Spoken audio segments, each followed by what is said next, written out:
नमस्कार। आज की ये क्लास आप सभी के लिए बहुत ही महत्वपूर्ण है। आज यूरोपीय कंपनियों का आगमन, इसका हम क्लास देखने वाले हैं। ये शुरू करते हैं। तो आज हम बात कर रहे हैं कि कैसे यूरोप की अलग अलग ताकतें हिंदुस्तान आईं, और इसे हम रटेंगे नहीं बल्कि एक कहानी की तरह समझेंगे, साल दर साल। बिल्कुल। और इसमें दो बहुत जरूरी क्रम हैं जो एग्जाम्स में अक्सर पूछे जाते हैं और जहां लोग सबसे ज्यादा गलती करते हैं। हाँ, एक है कंपनियों के भारत आने का क्रम और दूसरा है उनके स्थापना का क्रम। तो पहले कंपनियों की स्थापना का क्रम देख लेते हैं। सबसे पहले पुर्तगीज 1498 में, फिर आए अंग्रेज 1600 में, उनके ठीक बाद डच 1602 में। फिर डेनिश 1616 और आखिर में फ्रांसीसी 1664। ये तो सीधा साधा क्रम लगता है। लेकिन असली खेल व्यापारियों के आने के क्रम में है। यहाँ पर यूपीएससी और स्टेट पीएससी मतलब ट्रिक क्वेश्चन बनाते हैं। अच्छा, वो कैसे? देखिए, पुर्तगीज तो सबसे पहले आए, वो ठीक है, लेकिन उनके बाद अंग्रेज नहीं आए। डच आए? हाँ, डच आए। अंग्रेजी ईस्ट इंडिया कंपनी बनी तो पहले थी 1600 में, पर डच व्यापारी उनसे पहले भारत पहुंच गए। ये पॉइंट नोट करने वाला है। मतलब टाइमिंग का खेल था पूरा। तो चलिए कहानी के पहले किरदार से शुरू करते हैं। पुर्तगीज। बिल्कुल। साल था 1498। एक नाम जो हम सब ने सुना है, वास्को डी गामा। हाँ, भारत के कालीकट बंदरगाह पर उतरा था। ये सिर्फ एक यात्रा नहीं थी, इसने तो इतिहास ही बदल दिया। और उसका स्वागत किया कालीकट के राजा जमोरिन ने। यही बात मुझे हमेशा से सोचने पर मजबूर करती है। एक अनजान विदेशी का इतना गर्मजोशी से स्वागत क्यों? ये कोई भोलापन नहीं था, ये एक बहुत ही स्ट्रेटेजिक मूव थी। देखिए, उस वक्त मसालों के व्यापार पर अरब व्यापारियों की पूरी मोनोपोली थी। अच्छा, तो जमोरिन उनसे परेशान थे। बहुत ज्यादा। सारा मुनाफा अरब ले जाते थे। तो जमोरिन को वास्को डी गामा में एक नया खिलाड़ी दिखा, एक ऐसा मोहरा जिसे वो अरबों के खिलाफ इस्तेमाल कर सकते थे। दुश्मन का दुश्मन दोस्त होता है वाली बात हो गई। बिल्कुल।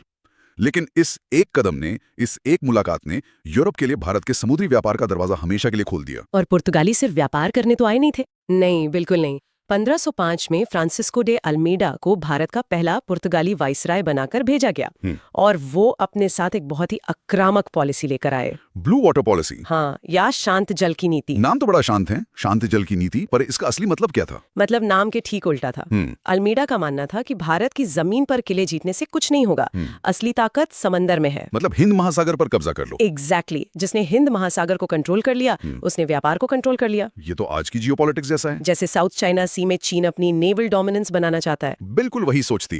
लेकिन असली गेम चेंजर अल्मीडा के बाद आया 1509 में। Afonso de Albuquerque. इन्हें पुर्तगाली शक्ति का वास्तविक संस्थापक माना जाता है ना? हाँ, क्योंकि इनकी सोच अल्मीडा से एक कदम आगे थी। इन्होंने कहा समंदर तो ठीक है, पर हमें जमीन पर भी एक परमानेंट पॉलिटिकल बेस चाहिए, एक अड्डा। और वो अड्डा बना गोवा 1510 में। बिल्कुल, ये एक टर्निंग पॉइंट था। उन्होंने बीजापुर के यूसुफ आदिल शाह से गोवा छीन लिया। तो गोवा सिर्फ एक बंदरगाह नहीं था, वो भारत में पुर्तगाल की सत्ता का सिंबल बन गया। हाँ, उनका पॉलिटिकल हेडक्वार्टर्स, जहां से वो पूरे पश्चिमी तट को नियंत्रित करते थे।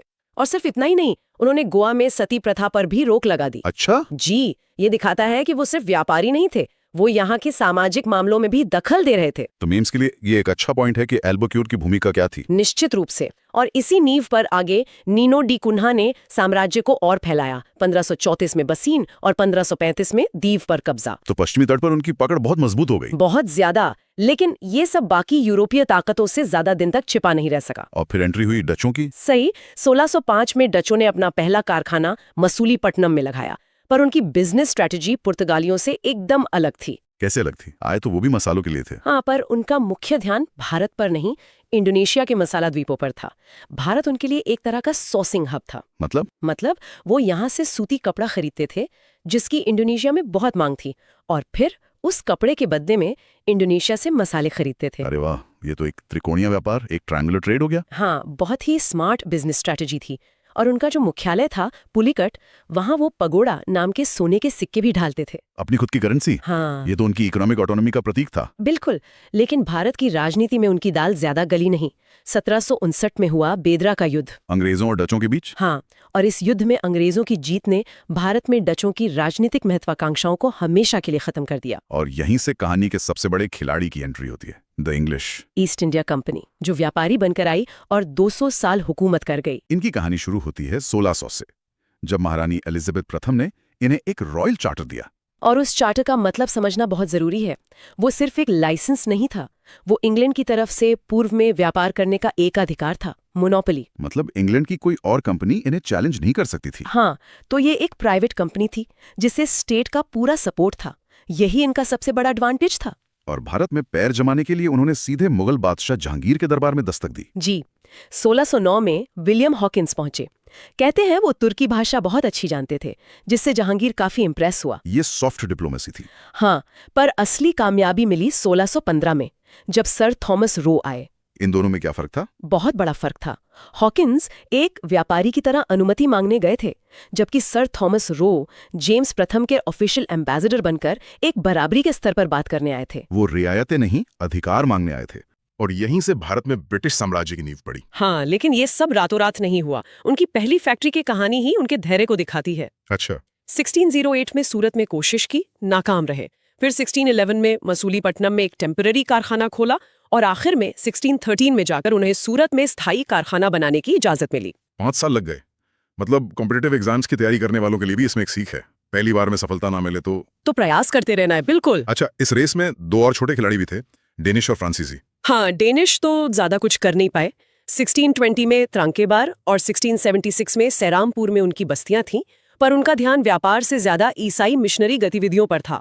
तो वो बड़ी पॉलिटिकल पावर नहीं बन पाई। साथ उनकी कंपनी थी कंपनी दिस इंडियस ओरिएंटल्स। जी, और यहीं पर अंग्रेजों और फ्रांसीसियों के बीच का वो बुनियादी फर्क है जिसने आगे चलकर सब कुछ तय कर दिया। वो फर्क क्या था? अंग्रेजी ईस्ट इंडिया कंपनी एक प्राइवेट कंपनी थी। हाँ। और फ्रांसीसी कंपनी एक सरकारी कंपनी थी। उसे राजा लुईस 14 के मंत्री कोलबर्ट ने बनवाया था। अच्छा, तो एक तरफ थी मुनाफे के लिए भूखी प्राइवेट कंपनी और दूसरी तरफ एक सरकारी कंपनी। हाँ, इसका असर ये हुआ कि फ्रांसीसी कंपनी में हर छोटे बड़े फैसले के लिए पेरिस से इजाजत का इंतजार करना पड़ता था। मतलब फैसले लेने में बहुत देरी होती थी। बहुत ज्यादा। जबकि अंग्रेज कमांडर मैदान में हालात के हिसाब से तुरंत फैसला ले सकता था। और युद्ध के मैदान में तो यही देरी हार जीत तय कर देती है। बिल्कुल। फ्रांसीसियों के भी अपनी शुरुआत सूरत से ही की 1668 में, लेकिन उनका असली शक्ति का केंद्र बना पुदुचेरी। 1674 में जैसे अंग्रेजों के लिए कलकत्ता और बॉम्बे थे, वैसे ही फ्रांसीसियों के लिए पुदुचेरी था उनका सबसे महत्वपूर्ण स्ट्रेटेजिक बेस। तो अब तक 18वीं सदी की शुरुआत तक डच और डेनिश तो लगभग इस बड़ी लड़ाई से बाहर हो चुके थे और पुर्तगाली सिर्फ गोवा तक सिमट कर रह गए थे। यानी अब मैदान में सिर्फ 2 बड़ी ताकतें बची थीं, अंग्रेज और फ्रांसीसी। और दोनों का लक्ष्य एक ही था, भारत पर वर्चस्व।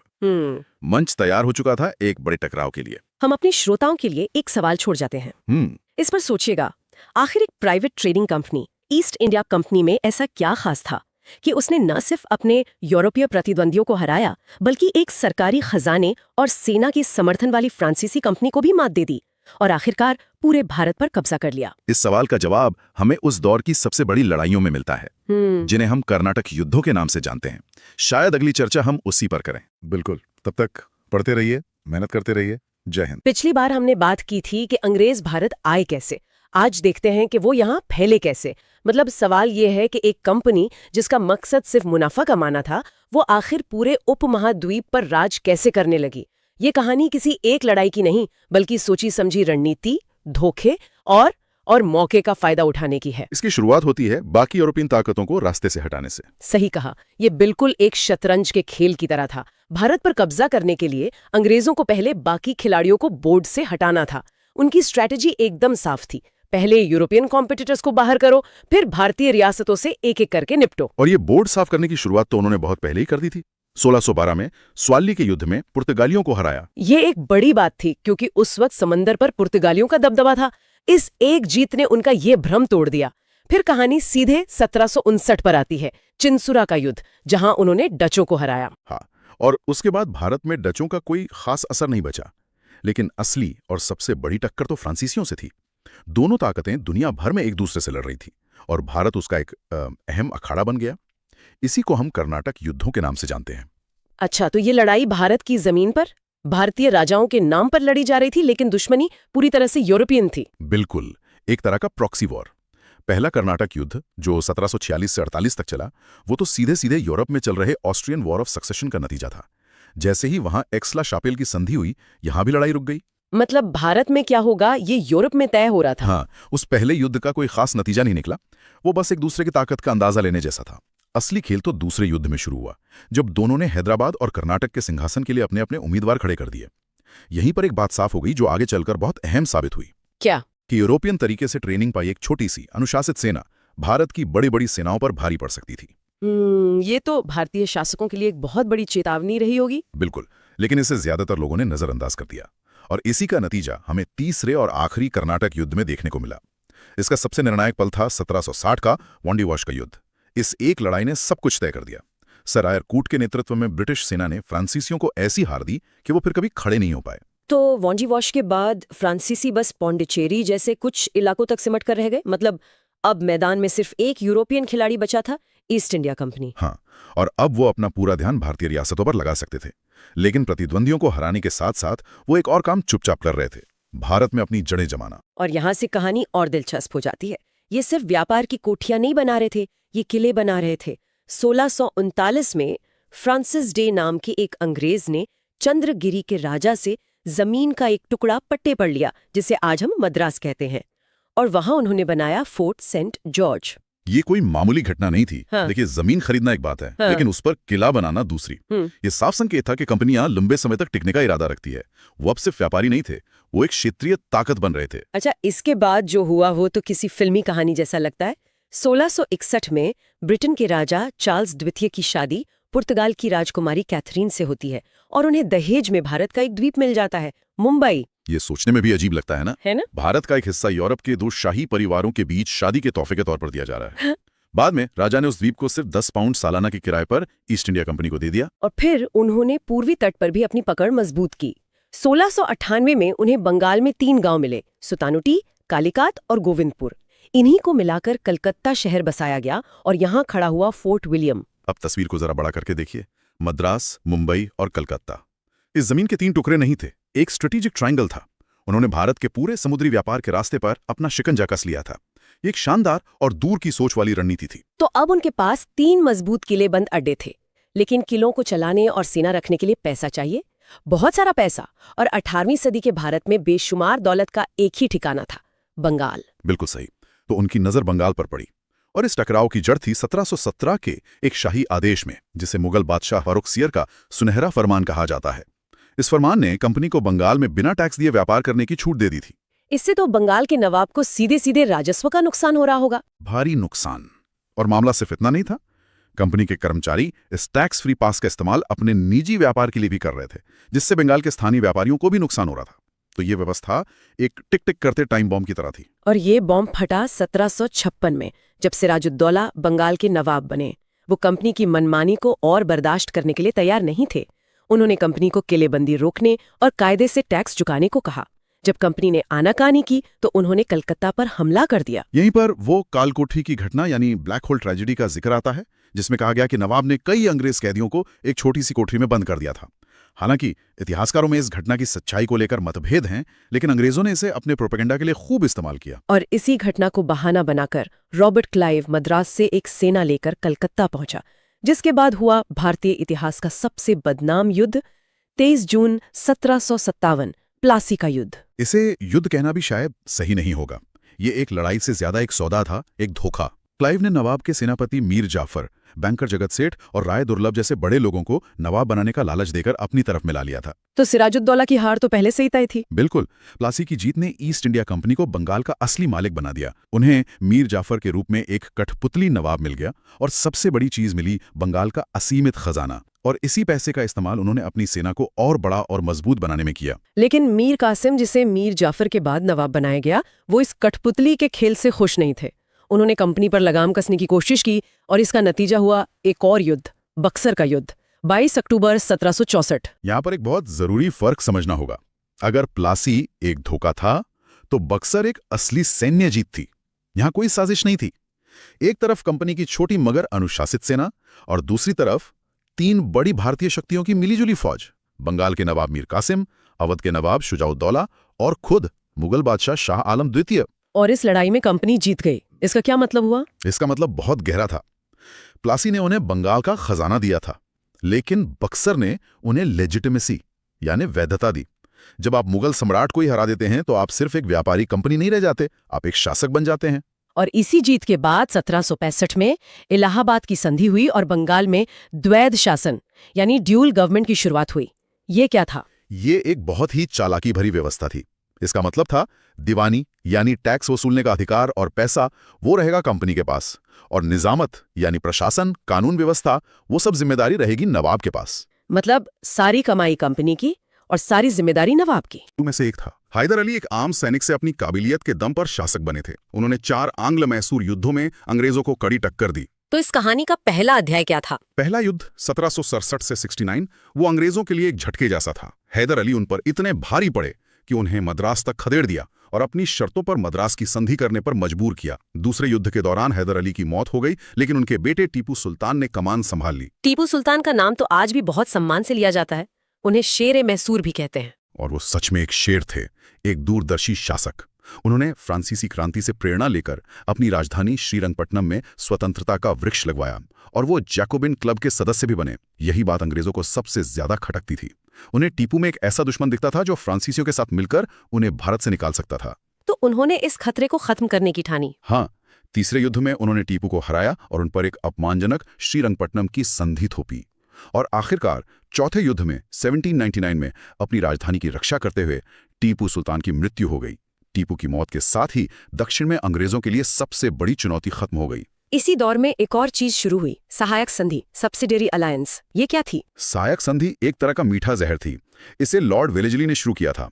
यह किसी माफिया के प्रोटेक्शन रैकेट की तरह थी।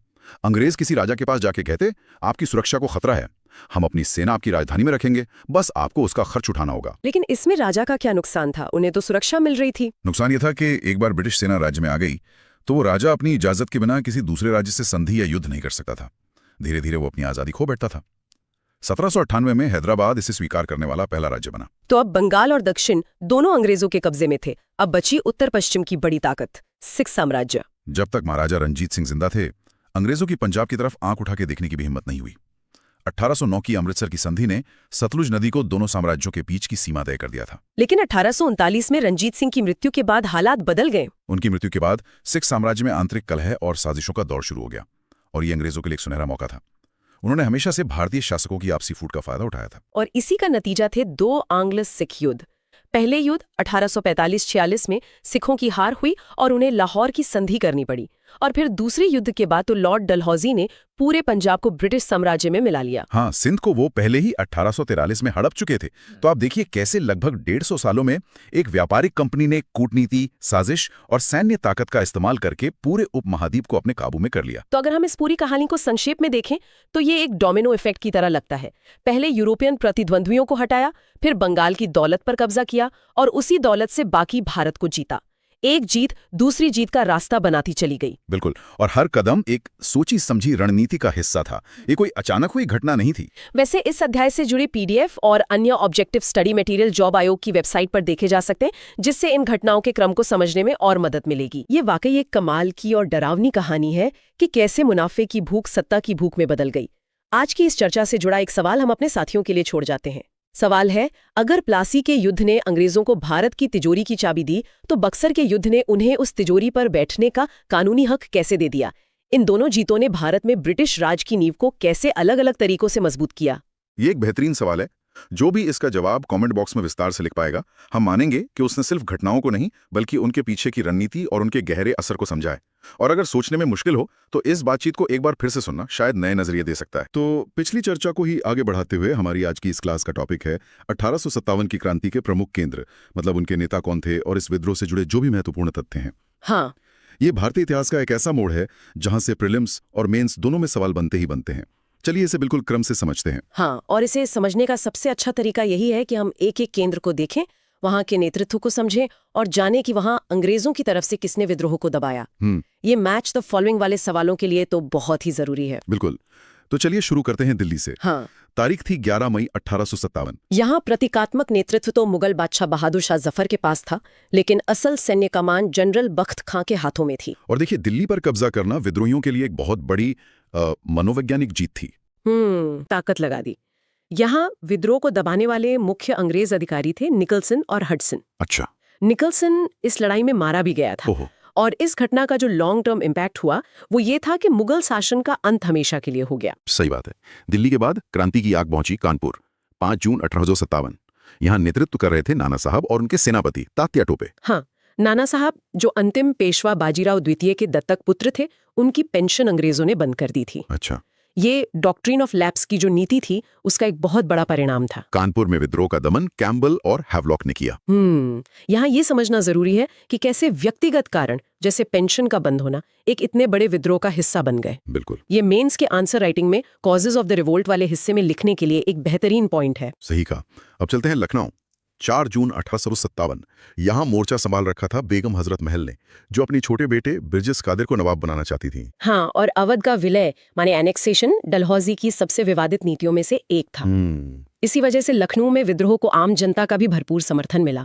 ये दिखाता है कि ये सिर्फ एक सैनिक विद्रोह नहीं था, इसमें जनभागीदारी भी थी। बिल्कुल। यहाँ भी ब्रिटिश कमांडर कैंपेबल थे और हेनरी लॉरेंस थे, जिनकी विद्रोह के दौरान मृत्यु हो गई थी। इसके बाद हम झांसी की बात करते हैं, जिसका जिक्र आते ही रानी लक्ष्मीबाई का नाम याद आता है। यहाँ ब्रिटिश अधिकारी थे यूरोज। झांसी की कहानी भी डॉक्ट्रिन ऑफ लैप्स से ही जुड़ी है। रानी लक्ष्मीबाई ने असाधारण वीरता दिखाई, जो भारतीय राष्ट्रवाद के लिए एक स्थायी प्रतीक बन गई।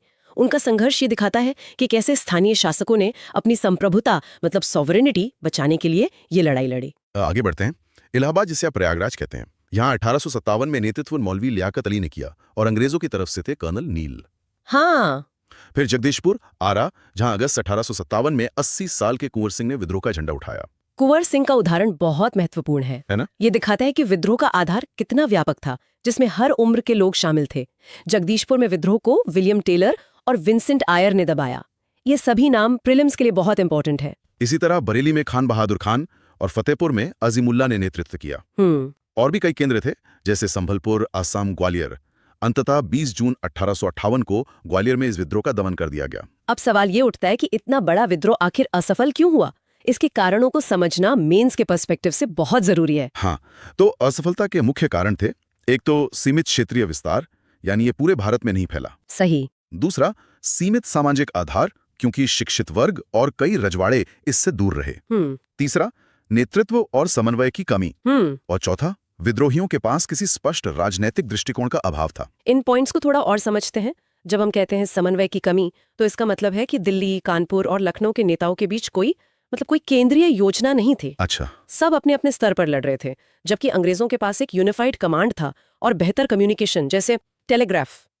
इसी तरह राजनीतिक दृष्टिकोण का अभाव का मतलब है कि विद्रोहियों के पास ये प्लान नहीं था कि अंग्रेजों को हराने के बाद भारत में किस तरह की शासन व्यवस्था होगी। इस क्रांति का सबसे बड़ा और तात्कालिक परिणाम था 1858 का भारत शासन अधिनियम, गवर्नमेंट ऑफ इंडिया एक्ट 1858। इसके तहत ईस्ट इंडिया कंपनी का शासन समाप्त हो गया और भारत का शासन सीधे ब्रिटिश क्राउन यानी महारानी के हाथ में आ गया। ये भारतीय प्रशासन में एक बहुत बड़ा बदलाव था।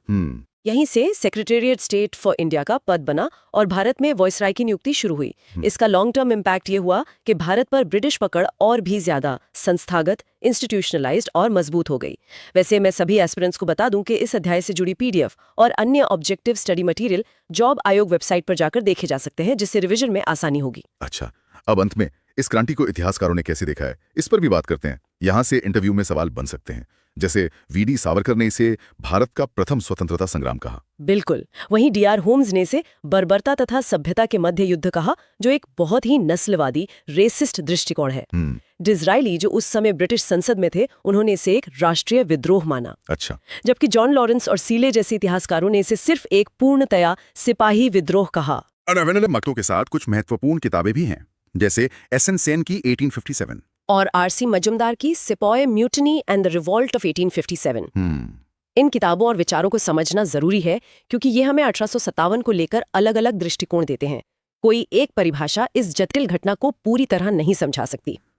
मतलब ये सिपाही विद्रोह के रूप में शुरू हुआ, लेकिन जल्द ही इसमें जन विद्रोह के तत्व भी जुड़ गए। तो आज हमने 1857 की क्रांति के विभिन्न पहलुओं को विस्तार से समझा। ये घटना भारतीय इतिहास में एक वाटरशेड मोमेंट है। भले ही ये विद्रोह असफल रहा, लेकिन इसने भारतीय राष्ट्रवाद के बीज बो दिए, जिसकी फसल हमें आगे चलकर स्वतंत्रता आंदोलन के रूप में देखने को मिली। इस कंटिन्यू क्लास में नेक्स्ट टॉपिक का नाम है सामाजिक धार्मिक सुधार आंदोलन। चलिए इसे डिटेल से जानते हैं, लेकिन उससे पहले आज की चर्चा पर आधारित एक सवाल। सवाल ये है, 1857 के विद्रोह की असफलता के अनेक कारण थे, जैसे नेतृत्व की कमी और सीमित क्षेत्रीय विस्तार। आपके विचार में इन दोनों में से कौन सा कारण ज्यादा निर्णायक मतलब डिसाइसिव था और क्यों? अपना तर्क कमेंट बॉक्स में लिखें। जिसका जवाब सही और तार्किक होगा, उसे ये टॉपिक अच्छे से समझ आ गया है, और जो नहीं दे पाया वो एक बार और अच्छे से इस टॉपिक को समझें। तो चलिए पिछली चर्चा को आगे बढ़ाते हैं और वन शॉट की इस क्लास में अपने अगले अध्याय पर आते हैं, किसान आंदोलन एवं जनजातीय विद्रोह, ये आधुनिक भारतीय इतिहास का एक बहुत ही महत्वपूर्ण हिस्सा है। हम इसे बिल्कुल क्रोनोलॉजिकल ऑर्डर में यानी साल दर साल समझेंगे, ताकि ये पता चल सके कि कैसे एक घटना ने दूसरी घटना को जन्म दिया और कैसे इन विद्रोहों ने भारत की राजनीति और समाज पर अपनी गहरी छाप छोड़ी। बिल्कुल। तो शुरुआत करते हैं बिल्कुल शुरू से। ऐसा तो नहीं होगा कि एक दिन सब उठे और उन्होंने विद्रोह का झंडा उठा लिया। यकीनन ये गुस्सा धीरे धीरे पनप रहा होगा। बिल्कुल, इसकी चिंगारियां हमें 18वीं सदी के अंत में ही दिखने लगती हैं। 1760 के दशक से ही असंतोष की चिंगारियां उठने लगी थीं। पहला बड़ा नाम आता है सन्यासी विद्रोह का, जो 1760 से 1780 तक चला। सन्यासी विद्रोह, ये तो बड़ा अनोखा नाम है ना? इसके नेता थे कैना सरकार और द्विव नारायण। ये बिहार और बंगाल के क्षेत्र में हुआ था। देखिए, ये सन्यासी और फकीर सदियों से तीर्थ यात्राएं करते आ रहे थे, लेकिन ईस्ट इंडिया कंपनी ने इन तीर्थ यात्राओं पर टैक्स लगा दिया। अच्छा, मतलब जो चीज आस्था से जुड़ी थी उसे कमाई का जरिया बना लिया गया। ठीक यही बात। और सिर्फ टैक्स ही नहीं, उनकी आवाजाही पर भी रोक लगा दी गई। ये उनकी पहचान पर एक तरह से सीधा हमला था। इसके ठीक बाद फकीर विद्रोह का जिक्र आता है 1776-77 में, जिसके नेता मजनून शाह और चिराग अली थे, और ये भी बंगाल में ही केंद्रित था। तो ये शुरुआती विद्रोह इसलिए हुए क्योंकि अंग्रेजों की नीतियां लोगों के रोजमर्रा के जीवन और उनकी आस्था में दखल दे रही थी। हाँ, ये समझना बहुत जरूरी है कि ये शुरुआती विद्रोह क्यों हुए।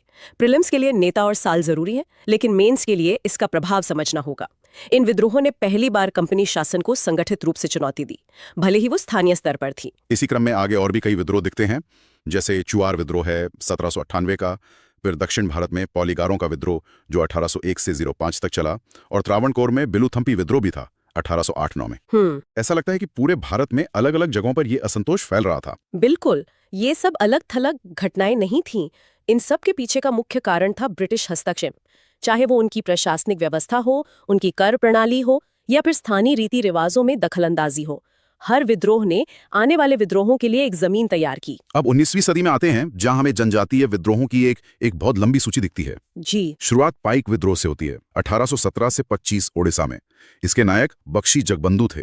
फिर पश्चिमी घाट में भील विद्रोह और रामोसी विद्रोह हुए। हाँ, और ये जनजातीय विद्रोह किसान आंदोलनों से थोड़े अलग थे। कैसे? इनकी मुख्य लड़ाई थी जल, जंगल और जमीन पर अपने पारंपरिक अधिकारों को बचाने की। आदिवासियों के लिए यही उनकी दुनिया है, उनकी संस्कृति, उनकी पहचान करने लगे। बस यहीं से इन विद्रोहों की शुरुआत हुई। इसी दौर में उत्तर पूर्व में भी काफी हलचल थी। असम में अहोम विद्रोह का जिक्र है 1828 का, और खासी विद्रोह भी। हाँ, 1829 से 35 तक चला था खासी विद्रोह। और मध्य भारत में कोल आंदोलन 1831-32 में बुद्ध भगत के नेतृत्व में हुआ। लेकिन इन सब में सबसे बड़ा और सबसे संगठित विद्रोह था संथाल विद्रोह। 1855-56 का। जी, सिद्धू और कानू के नेतृत्व में ये विद्रोह झारखंड बंगाल क्षेत्र में हुआ। ये सिर्फ एक विद्रोह नहीं, एक महासंग्राम था। उनका नारा था अबुआ राज, यानी हमारा शासन। मतलब उन्होंने अपनी आजादी का ऐलान कर दिया था। हाँ, और ये ऐलान इतना शक्तिशाली था कि अंग्रेज सरकार हिल गई।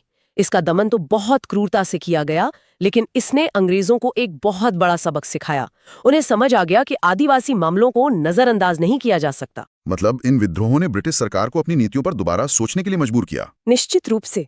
इसी विद्रोह के बाद सरकार को संथाल परगना नाम से एक अलग प्रशासनिक इकाई बनानी पड़ी। ये इसका बहुत बड़ा लॉन्ग टर्म इम्पैक्ट था।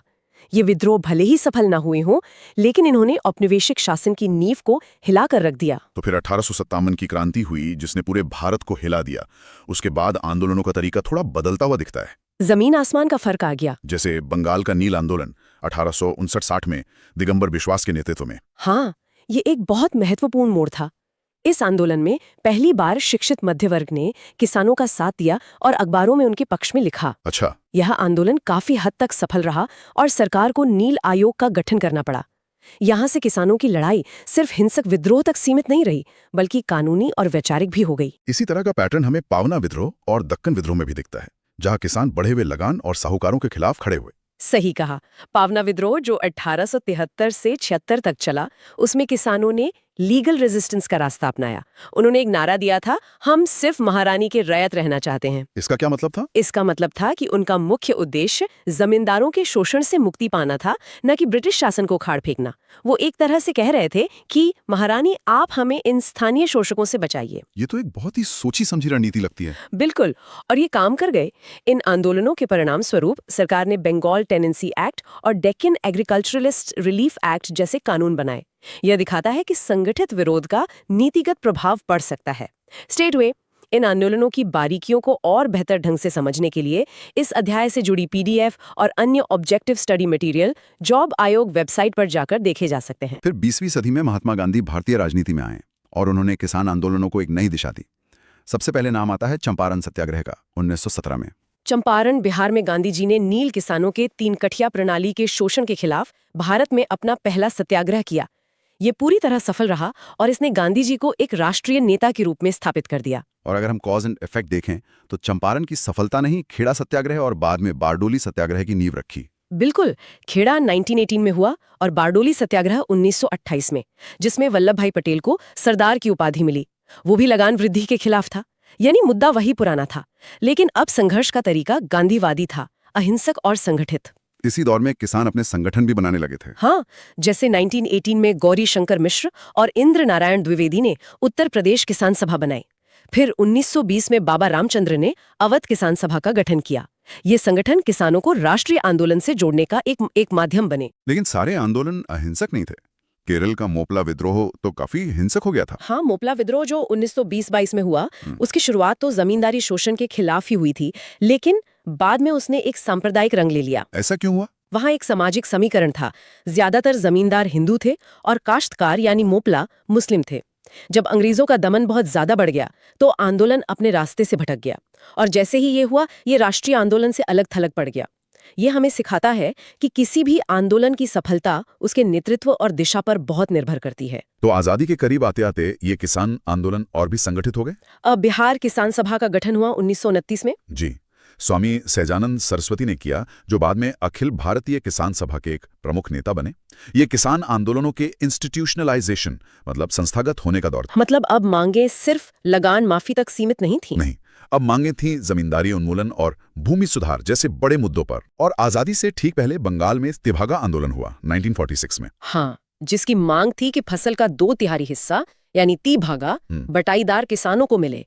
तिभागा आंदोलन ने आजादी के बाद होने वाले भूमि सुधारों की दिशा तय करने में एक बहुत अहम भूमिका निभाई।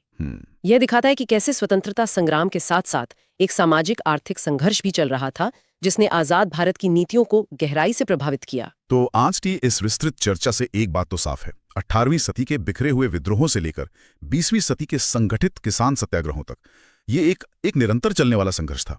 इन आंदोलनों ने न केवल ब्रिटिश शासन को चुनौती दी, बल्कि आजाद भारत के लिए सामाजिक और आर्थिक न्याय के एजेंडे को भी आकार दिया। और जाते जाते सभी के लिए एक विचारणीय प्रश्न।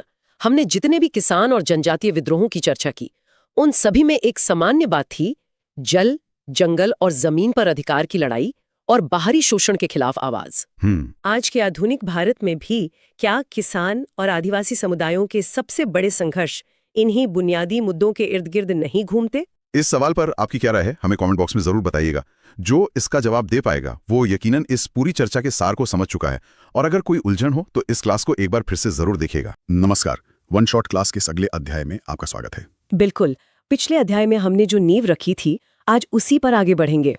आज का हमारा विषय है 19वीं सदी के सामाजिक धार्मिक सुधार आंदोलन और भारत में प्रेस एवं शिक्षा का विकास। हाँ, ये पूरा सफर एक कॉज एंड इफेक्ट रिलेशनशिप से भरा लगता है, जहां एक घटना दूसरी की वजह बनती है। सही कहा, और प्रीलिम्स और मेंस दोनों के लिए ये एक बेहद महत्वपूर्ण विषय है। तो चलिए शुरुआत करते हैं सुधारवादी आंदोलनों से, और सबसे पहला और सबसे महत्वपूर्ण नाम है राजा राम मोहन रॉय। उनका जन्म 1772 में बंगाल में हुआ और उन्हें अकबर द्वितीय ने राजा की उपाधि दी थी। हाँ, और उन्हें भारतीय पुनर्जागरण का जनक और आधुनिक भारत का पिता भी कहा जाता है। आधुनिक भारत का पिता, ये बहुत बड़ा टाइटल है। उन्हें ऐसा क्यों कहा जाता है? देखिए, उन्हें ऐसा इसलिए कहा जाता है क्योंकि उन्होंने तार्किकता मतलब रैशनलिज्म और आधुनिक सोच को भारतीय समाज की कुरीतियों के खिलाफ एक हथियार की तरह इस्तेमाल किया। जैसे कि सती प्रथा? बिल्कुल, उन्होंने परंपराओं पर आंख बंद करके विश्वास करने की जगह उन्हें तर्क की कसौटी पर कसने की बात की। ये उस समय के लिए एक बहुत ही रेडिकल सोच थी। और उन्होंने अपने विचारों को फैलाने के लिए पत्रिकाओं का भी इस्तेमाल किया। संवाद कौमुदी, मिरातुल अखबार और तोहफतुल मुवहिद्दीन। जी, उनका निधन 1833 में ब्रिस्टल में हुआ था। उन्होंने कई महत्वपूर्ण संस्थाओं की भी स्थापना की। चलिए उन्हें क्रम से देखते हैं, क्योंकि ये क्रोनोलॉजी एग्जाम के लिए बहुत जरूरी है। हाँ, जरूर। सबसे पहले 1814 में आत्मीय सभा की स्थापना, फिर 1817 में हिंदू कॉलेज की स्थापना, और उसके बाद 1825 में वेदांत कॉलेज, और फिर 1828 में ब्रह्म समाज की स्थापना। ये एक बहुत बड़ा कदम था। बहुत बड़ा। सुभाष चंद्र बोस ने तो ब्रह्म समाज को युगदूत तक कहा था। युगदूत यानी एक नए युग का दूत। हाँ, और ब्रह्म समाज के विचार इतने प्रभावशाली थे कि आगे चलकर इसमें वैचारिक मतभेद भी हुए, जिससे ये कई हिस्सों में बंट गया। अच्छा, ये मेंस के पर्सपेक्टिव से समझना जरूरी होगा। बिल्कुल। देखिए, 1829 में देवेंद्रनाथ टैगोर ने तत्वबोधिनी सभा की स्थापना की, जो बाद में ब्रह्म समाज में ही शामिल हो गई। ओके। लेकिन 1866 में ब्रह्म समाज का पहला विभाजन हुआ। केशव चंद्र सेन के नेतृत्व में भारतीय ब्रह्म समाज बना। और देवेंद्रनाथ टैगोर के नेतृत्व में जो गुट था वो आदि ब्रह्म समाज कहलाया। एकदम सही। और फिर 1878 में आगे चलकर साधारण ब्रह्म समाज की भी स्थापना हुई। तो ये विभाजन क्या दिखाते हैं? ये विभाजन दिखाते हैं कि सुधारों की गति और दिशा को लेकर समाज में कितनी गहरी बहस चल रही थी। मतलब सब सुधार तो चाहते थे, पर कैसे और कितनी तेजी से, इस पर मतभेद थे। समझ गया। अब बात करते हैं एक और बहुत बड़े आंदोलन की, आर्य समाज। आर्य समाज। इसकी स्थापना 1875 में बॉम्बे में हुई थी। बाद में 1877 में इसका मुख्यालय लाहौर स्थानांतरित कर दिया गया। जी, और इसके संस्थापक थे स्वामी दयानंद सरस्वती। स्वामी दयानंद सरस्वती, जिनका जन्म 1824 में गुजरात में हुआ था और बचपन का नाम मूलशंकर था। उनका प्रसिद्ध नारा था, वेदों की ओर लौटो। और उनकी पुस्तकें भी बहुत प्रसिद्ध हैं, सत्यार्थ प्रकाश और वेद भाष्य भूमिका। हाँ, और उनकी दो मुख्य पहल थी, शुद्धि आंदोलन और गौ रक्षा समिति। तो आर्य समाज की विचारधारा ब्रह्म समाज से अलग कैसी थी? देखिए, ये एक बहुत अच्छा सवाल है। जहां ब्रह्म समाज पर पश्चिमी तार्किकता का प्रभाव था, वहीं आर्य समाज ने भारतीय समाज की समस्याओं का हल वेदों में खोजा। मतलब एक तरह से वो भारत की जड़ों की ओर वापस जा रहे थे। हाँ, पर वर्तमान को सुधारने के लिए उन्होंने मूर्ति पूजा, जातिवाद और बाल विवाह का पुरजोर विरोध किया। और दिलचस्प बात यह है कि आर्य समाज में भी बाद में विभाजन हुआ। बिल्कुल। शिक्षा के माध्यम को लेकर दो गुट बन गए। एक डीएवी मतलब दयानंद एंग्लो वैदिक कॉलेज के समर्थक, जो पश्चिमी शिक्षा के पक्ष में थे, और दूसरे गुरुकुल कांगड़ी के समर्थक, जो पारंपरिक वैदिक शिक्षा प्रणाली को मानते थे। सही। इसी दौर में मुस्लिम समाज में भी सुधार आंदोलन चल रहे थे। हाँ, बिल्कुल चल रहे थे। इनमें सबसे प्रमुख था अलीगढ़ आंदोलन। जी, जिसे सर सैयद अहमद खान ने शुरू किया था। उन्होंने 1875 में मोहम्मदन एंग्लो ओरिएंटल कॉलेज की स्थापना की, जो 1920 में अलीगढ़ मुस्लिम विश्वविद्यालय बना। अलीगढ़ आंदोलन का मुख्य उद्देश्य था मुसलमानों में आधुनिक यानी पश्चिमी शिक्षा का प्रसार करना, ताकि वे प्रशासन और दूसरे क्षेत्रों में आगे बढ़ सकें। हाँ, और इसके समानांतर एक और आंदोलन था, देवबंद आंदोलन, जो 1866-67 में शुरू हुआ। अच्छा। उसका जोर इस्लामी धार्मिक शिक्षा पर था। तो आप कह सकते हैं कि अलीगढ़ आधुनिकता का प्रतीक था, तो देवबंद परंपरा का। ये अंतर समझना बहुत जरूरी है। बहुत दिलचस्प।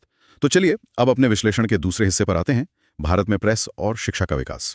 सबसे पहले बात करते हैं प्रेस की। भारत में पहली प्रिंटिंग प्रेस कब आई? वो 1557 में गोवा में पुर्तगालियों द्वारा स्थापित की गई थी। और पहला अंग्रेजी अखबार? वो आया 1780 में, जेम्स ऑगस्टस हिक्की का बंगाल गजेट। और पहला हिंदी अखबार? ये सवाल अक्सर पूछा जाता है। हाँ, ये बहुत पूछा जाता है। वो था 1826 में, उदंत मार्तंड। तो जैसे जैसे भारतीय भाषाओं में अखबार लोकप्रिय होने लगे, वे राष्ट्रवाद और सुधार के विचारों को फैलाने का एक बड़ा माध्यम बन गए होंगे। बिल्कुल बन गए, और इसी से ब्रिटिश सरकार चिंतित हो गई और फिर उन्होंने प्रेस को नियंत्रित करने के लिए कई कानून लाने शुरू कर दिए। ये एक बहुत ही महत्वपूर्ण सेक्शन है। यहाँ से प्रीलिम्स में सीधे सवाल आते हैं। हाँ, क्रोनोलॉजी बहुत जरूरी है यहाँ। आइए इन अधिनियमों को क्रम से देखें। सबसे पहले 1799 में censorship of press act, Lord Wellesley के समय। फिर 1835 में Metcalfe press act, William Bentinck के समय। फिर 1857 में लाइसेंसिंग एक्ट, लॉर्ड कैनिंग के समय। और फिर आया सबसे कुख्यात एक्ट, 1878 का vernacular press act, lord Lytton के समय। हाँ, इसे मुंह बंद करने वाला अधिनियम भी कहा जाता था।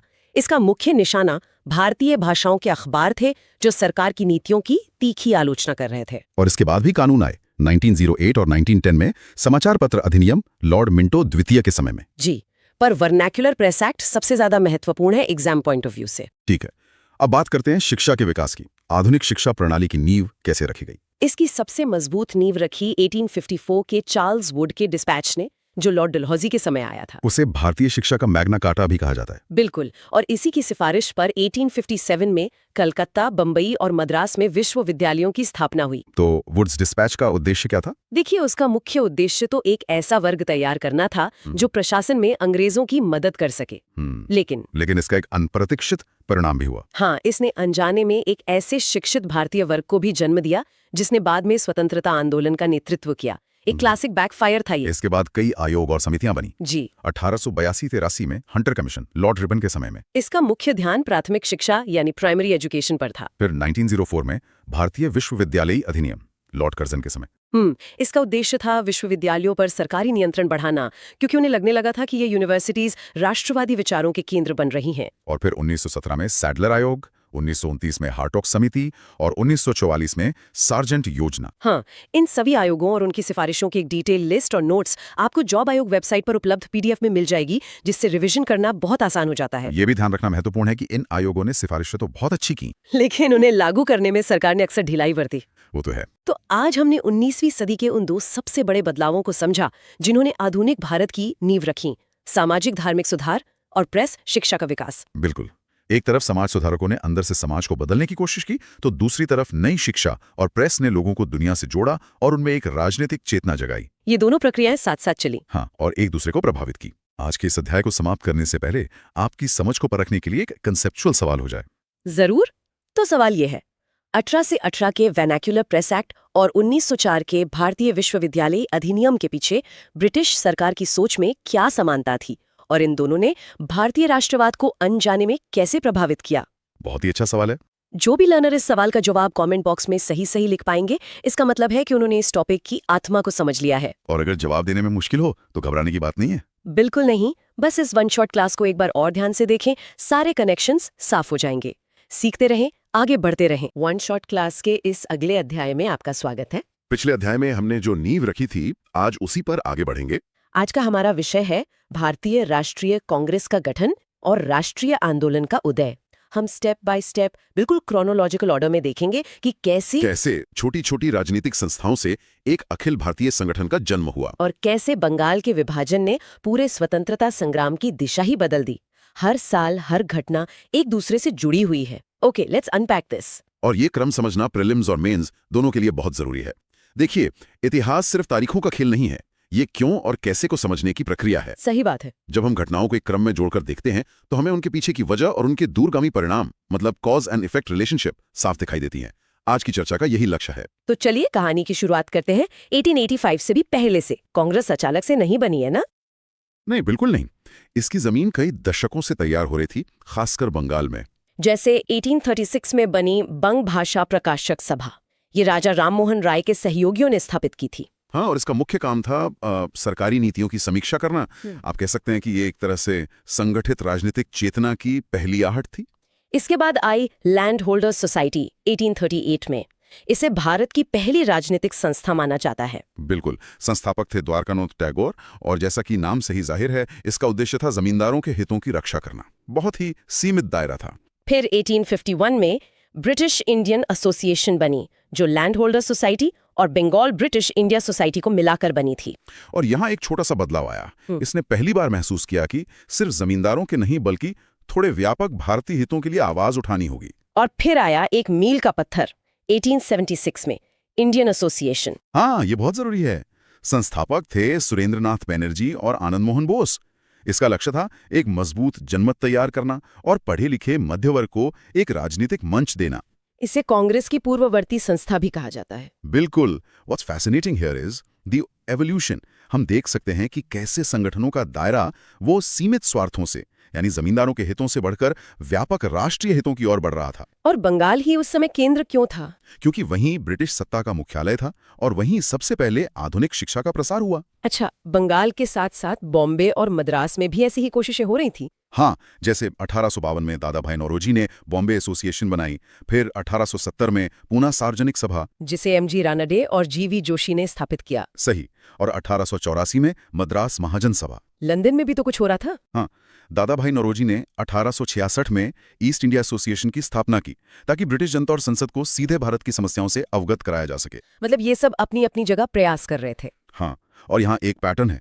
ये सभी संगठन पढ़े लिखे शहरी अभिजात वर्ग द्वारा बनाए गए थे, और इनका तरीका था याचिकाओं और प्रार्थना पत्रों के जरिए सरकार तक अपनी बात पहुंचाना। बिल्कुल, ये क्षेत्रीय थे, लेकिन इन्होंने एक अखिल भारतीय मंच की जरूरत को स्थापित कर दिया। और इसी जरूरत से जन्म हुआ भारतीय राष्ट्रीय कांग्रेस का। Here's where it gets really interesting. हाँ, 28 दिसंबर 1885, बॉम्बे का गोकुलदास तेजपाल संस्कृत कॉलेज। संस्थापक थे A.O. ह्यूम, एक रिटायर्ड ब्रिटिश सिविल सर्वेंट। हाँ, और पहले अध्यक्ष थे व्योमेश चंद्र बनर्जी। उस समय वाइसरॉय थे लॉर्ड डफरिन। पहले अधिवेशन में कुल 72 प्रतिनिधियों ने भाग लिया। अब देखिए, कांग्रेस की स्थापना को लेकर दो सिद्धांत बहुत चर्चित हैं।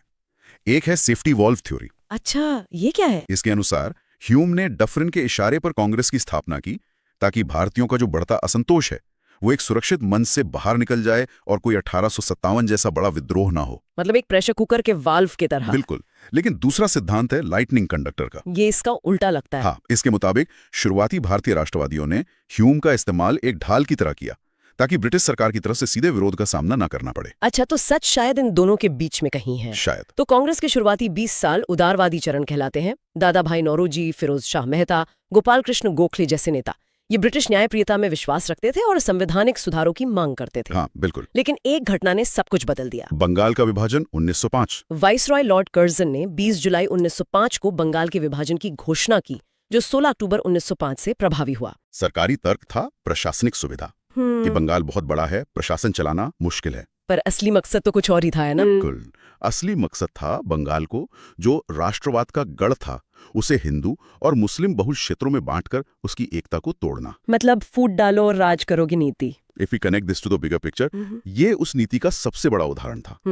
और इसने उदारवादी नेताओं की याचिकाओं वाली राजनीति की सीमाओं को उजागर कर दिया। और यहीं से एक नए उग्रवादी या गरमपंथी धड़े का जन्म हुआ। बिल्कुल। तो बंगाल विभाजन की प्रतिक्रिया में 7 अगस्त 1905 को स्वदेशी आंदोलन की घोषणा हुई। हाँ, कलकत्ता के टाउन हॉल में। इसकी मुख्य गतिविधियां क्या थीं? विदेशी सामान का बहिष्कार, स्वदेशी चीजों को अपनाना, राष्ट्रीय शिक्षा के लिए बंगाल नेशनल कॉलेज जैसे संस्थानों की स्थापना। और ये आंदोलन सिर्फ बंगाल तक सीमित नहीं रहा। नहीं, तिलक ने इसे महाराष्ट्र में, लाला लाजपत राय ने पंजाब में और सैयद हैदर रजा ने दिल्ली में नेतृत्व प्रदान किया। तो ये भारत का पहला जन आंदोलन था। सही मायनों में। हाँ, इसने संघर्ष को कुछ शिक्षित लोगों के दायरे से निकालकर आम जनता तक पहुंचाया। और इसी माहौल में 1906 के कलकत्ता अधिवेशन में दादा भाई नौरोजी की अध्यक्षता में कांग्रेस ने पहली बार स्वराज का लक्ष्य घोषित किया। ये एक बहुत बड़ा वैचारिक बदलाव था। अब सिर्फ सुधार नहीं, स्वशासन चाहिए था। इसी दौरान ब्रिटिश नीतियों के परिणाम स्वरूप 1906 में ढाका में मुस्लिम लीग की स्थापना हुई, आगा खां और सलीमुल्लाह खान के नेतृत्व में। और अगले ही साल कांग्रेस के अंदर का मतभेद खुलकर सामने आ गया। सूरत अधिवेशन 1907। हाँ, अध्यक्ष पद और आंदोलन के तरीकों को लेकर नरम दल और गरम दल में मतभेद इतना बड़ा कि कांग्रेस 2 हिस्सों में टूट गई। इसे सूरत फूट कहते हैं। और इस विभाजन ने राष्ट्रीय आंदोलन को कुछ वर्षों के लिए कह सकते हैं कि कमजोर कर दिया। अंग्रेजों ने इसका फायदा उठाया होगा। बिल्कुल। सूरत फूट के बाद ब्रिटिश सरकार ने गरम दल के नेताओं पर कड़ा प्रहार किया। तिलक को जेल भेज दिया गया। और इसी दौर में जब मुख्यधारा की राजनीति में एक शून्य सा आ गया था, तब क्रांतिकारी गतिविधियां तेज हुई। हाँ, अनुशीलन समिति और अभिनव भारत जैसे संगठन इसी समय बहुत सक्रिय हुए। हाँ, और इन सभी संस्थाओं, नेताओं और अधिवेशनों की विस्तृत जानकारी अक्सर परीक्षा में पूछी जाती है। एक व्यवस्थित रिवीजन के लिए इससे जुड़ी पीडीएफ और अन्य जरूरी स्टडी मटेरियल जॉब आयोग वेबसाइट पर देखे जा सकते हैं ताकि सभी तथ्य एक जगह मिल जाएं। बिल्कुल। तो अब आगे बढ़ते हैं। स्वदेशी आंदोलन का दबाव इतना था कि 1911 में दिल्ली दरबार में ब्रिटिश सरकार को बंगाल विभाजन रद्द करने की घोषणा करनी पड़ी। ये राष्ट्रवादियों की एक बहुत बड़ी जीत थी। लेकिन साथ ही भारत की राजधानी कलकत्ता से दिल्ली स्थानांतरित कर दी गई। और ये एक सोची समझी चाल थी, बंगाल के राजनीतिक महत्व को कम करने की कोशिश। So what does this all mean? इसके बाद सबसे महत्वपूर्ण घटनाक्रम 1916 में हुआ, लखनऊ अधिवेशन। अध्यक्ष थे अंबिका चरण मजूमदार। इस अधिवेशन में 2 ऐतिहासिक घटनाएं हुईं। पहली, गरम दल और नरम दल फिर से एक हो गए, जो 9 साल से अलग थे। हाँ, और दूसरी, कांग्रेस और मुस्लिम लीग के बीच लखनऊ समझौता हुआ जिसमें दोनों ने मिलकर सरकार के सामने साझा मांगे रखने का फैसला किया। ये तो उस समय हिंदू मुस्लिम एकता की एक मिसाल बना होगा। बिल्कुल। इसने राष्ट्रीय आंदोलन को एक नई ऊर्जा दी।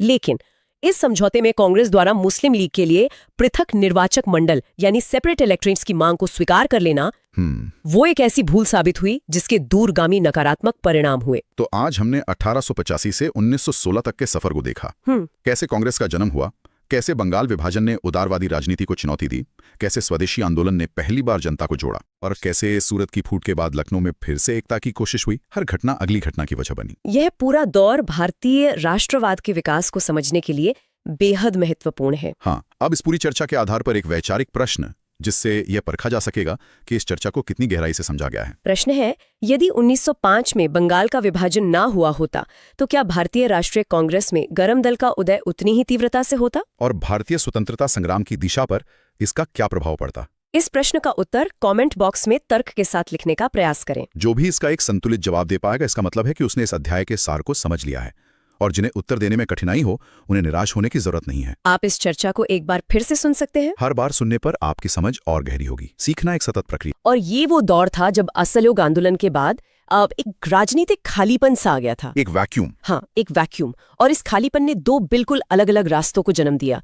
एक रास्ता था संसदीय राजनीति का और दूसरा था क्रांतिकारी राष्ट्रवाद का। तो चलिए स्टेप बाय स्टेप बिल्कुल क्रोनोलॉजिकल ऑर्डर में समझते हैं कि ये बदलाव कैसे हुए, क्यों हुए और इनके शॉर्ट टर्म और लॉन्ग टर्म इम्पैक्ट क्या रहे। हाँ, और एस्पिरेंट्स के लिए समझना बहुत जरूरी है कि इस दौर की हर एक घटना ने आगे की आजादी की लड़ाई की दिशा तय की। प्रीलिम्स, मेंस और इंटरव्यू तीनों के लिए ये फेज बहुत ही महत्वपूर्ण है। बहुत ज्यादा। तो कहानी की शुरुआत होती है 1922 की एक बड़ी घटना से। चौरी चौरा कांड। हाँ, चौरी चौरा कांड। 5 फरवरी 1922 गोरखपुर उत्तर प्रदेश का एक कस्बा चौरी चौरा।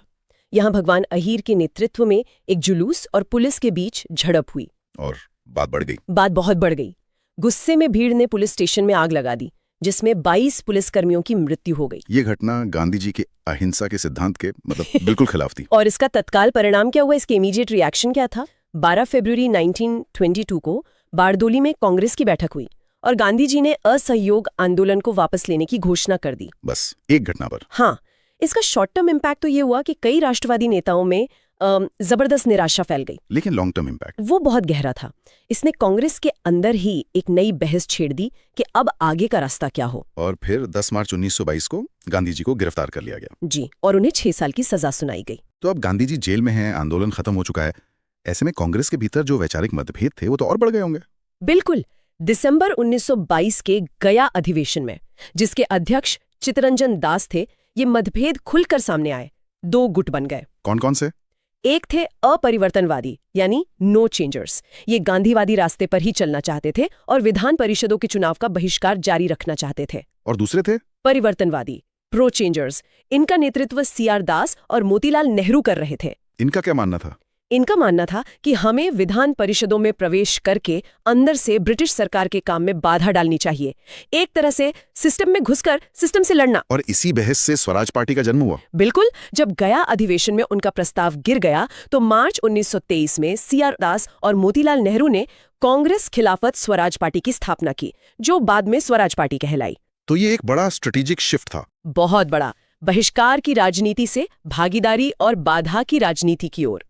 इसने दिखाया कि स्वतंत्रता आंदोलन सिर्फ एक ही रणनीति पर निर्भर नहीं था, बल्कि अलग अलग रणनीतियां एक साथ चल रही थीं। अच्छा, तो एक तरफ स्वराज पार्टी संसदीय रास्ता अपना रही थी, तो दूसरी तरफ जो युवा निराश हुए थे उन्होंने क्या किया? उन्होंने क्रांति का रास्ता चुना। मतलब एक बिल्कुल ही अलग दिशा। हाँ, असहयोग आंदोलन की वापसी से जो युवा निराश थे, उन्हें लगा कि अहिंसा से आजादी नहीं मिलेगी। और इसी सोच के साथ 1924 में कानपुर में हिंदुस्तान रिपब्लिकन एसोसिएशन यानी HRA की स्थापना हुई। इसके मुख्य लोग कौन थे? इसके नेतृत्वकर्ता थे शचीन्द्रनाथ सान्याल, रामप्रसाद बिस्मिल, चंद्रशेखर आजाद और भगत सिंह जैसे युवा क्रांतिकारी इससे जुड़े। अच्छा, तो HRA का उद्देश्य क्या था? उनका उद्देश्य था सशस्त्र क्रांति के जरिए भारत में एक संघीय गणराज्य की स्थापना करना। Federal republic of India. जी, ये दिखाता है कि स्वतंत्रता संग्राम में अब एक मिलिटेंसी और अर्जेंसी आ रही थी। इसी दौर में एक और विचारधारा, साम्यवाद का भी तो प्रभाव बढ़ रहा था। हाँ, और सरकार उसे दबाने की पूरी कोशिश कर रही थी, जैसे 1924 के कानपुर षड्यंत्र केस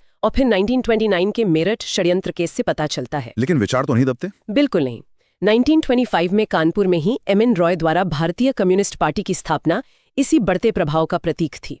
तो अब क्रांतिकारी आंदोलन भी समय के साथ इवोल्व हो रहा था, बदल रहा था। हाँ, बिल्कुल। 1926 में भगत सिंह, छबील दास और यशपाल ने पंजाब में पंजाब नौजवान सभा की स्थापना की। इसका मकसद क्या था? इसका मकसद सिर्फ क्रांति करना नहीं था, बल्कि युवाओं में राजनीतिक चेतना जगाना था। और फिर आया 1928, एक टर्निंग पॉइंट। हाँ, 1928 एक बहुत बड़ा टर्निंग पॉइंट था। साइमन कमीशन के विरोध में लाहौर में हुए लाठीचार्ज में लाला लाजपत राय गंभीर रूप से घायल हुए और 17 नवंबर 1928 को उनकी मृत्यु हो गई। जी, इस घटना ने पूरे देश में और खासकर क्रांतिकारियों में जबरदस्त आक्रोश भर दिया। और इसी का बदला लेने के लिए सॉन्डर्स की हत्या की गई। ठीक 1 महीने बाद 17 दिसंबर 1928 को भगत सिंह, चंद्रशेखर आजाद और राजगुरु ने सॉन्डर्स की हत्या कर दी। ये सिर्फ एक हत्या नहीं थी। नहीं, ये ब्रिटिश साम्राज्य के सम्मान पर, उनके इकबाल पर सीधा प्रहार था। इसी बीच HRA का नाम भी बदला गया। इसका क्या महत्व था? ये बहुत महत्वपूर्ण है। 10 सितंबर 1928 को दिल्ली के फिरोज शाह कोटला मैदान में HRA का नाम बदलकर Hindustan socialist Republican association HSRA कर दिया गया। सोशलिस्ट शब्द जुड़ गया। हाँ, और इस सोशलिस्ट शब्द का जुड़ना बहुत महत्वपूर्ण है। ये भगत सिंह जैसे नेताओं के वैचारिक विकास को दिखाता है। मतलब अब लक्ष्य सिर्फ राजनीति आजादी नहीं था। नहीं, अब लक्ष्य एक समाजवादी गणराज्य की स्थापना था जहां मजदूरों और किसानों का राज हो। फिर 1929 का साल आया जो क्रांतिकारी घटनाओं से भरा हुआ था। पूरी तरह से 8 अप्रैल 1929 को भगत सिंह और बटुकेश्वर दत्त ने सेंट्रल लेजिस्लेटिव असेंबली में बम फेंका। लेकिन उनका मकसद किसी को मारना नहीं था ना? नहीं, बिल्कुल नहीं। उनका मकसद था, जैसा उन्होंने खुद कहा, बहरों को सुनाना। और वो बहरे कौन थे? ब्रिटिश सरकार। वो पब्लिक सेफ्टी बिल और ट्रेड डिस्प्यूट्स बिल का विरोध कर रहे थे।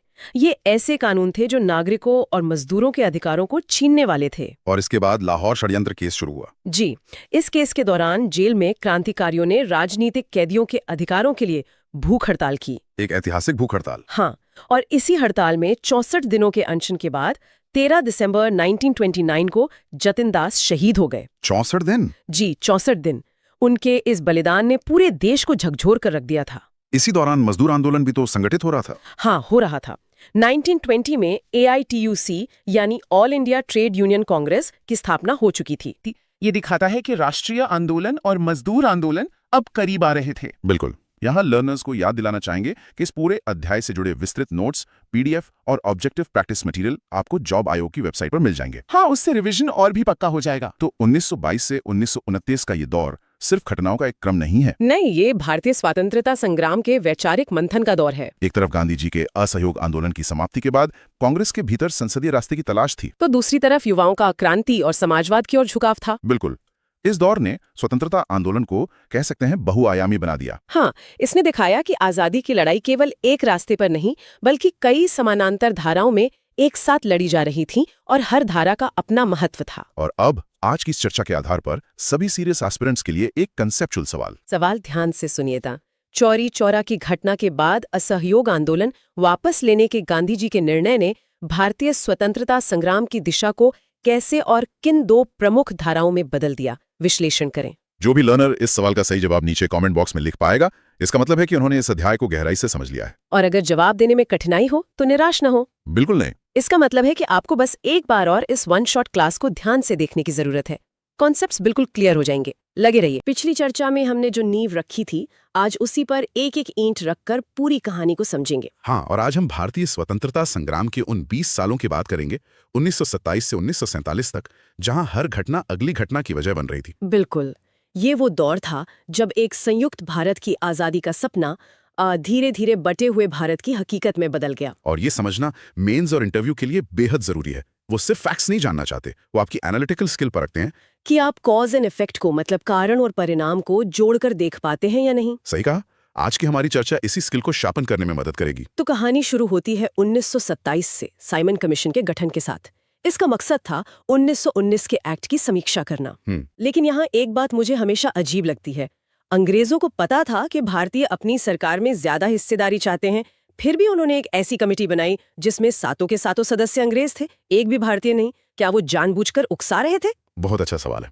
देखिए, ये एरोगेंस और पॉलिटिकल मिसकैलकुलेशन का मिला जुला रूप था। अच्छा। ब्रिटिश हुकूमत ये मानकर चल रही थी कि भारतीय अभी खुद पर शासन करने के काबिल नहीं है और उनके भविष्य का फैसला वो सिर्फ अंग्रेजी कर सकते हैं। लेकिन उन्होंने इस बात को कम आंका कि ये भारतीयों के आत्मसम्मान पर कितनी बड़ी चोट होगी। बिल्कुल।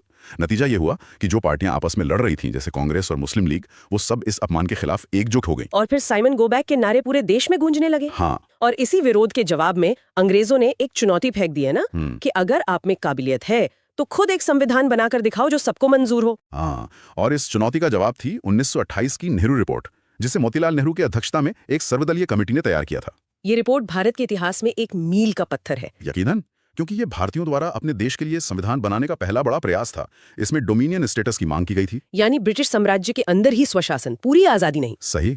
लेकिन यहीं से कांग्रेस के अंदर भी एक टकराव शुरू हो गया था। जो युवा नेता थे जैसे जवाहरलाल नेहरू और सुभाष चंद्र बोस, बिल्कुल, वो इस डोमिनियन स्टेटस की खैरात से खुश नहीं थे। वो कह रहे थे कि अब आधा अधूरा कुछ नहीं चाहिए, हमें पूर्ण स्वराज चाहिए, कंप्लीट इंडिपेंडेंस। हाँ, ये एक पीढ़ी का संघर्ष था। पुराने नेता समझौते के रास्ते पे चलना चाहते थे, जबकि युवा पीढ़ी अब इंतजार करने के मूड में बिल्कुल नहीं थी। और इसी खींचतान और दबाव का नतीजा था कांग्रेस का दिसंबर 1929 का ऐतिहासिक लाहौर अधिवेशन। रावी नदी के तट पर। हाँ, जहां जवाहरलाल नेहरू की अध्यक्षता में पहली बार पूर्ण स्वराज का प्रस्ताव पास किया गया।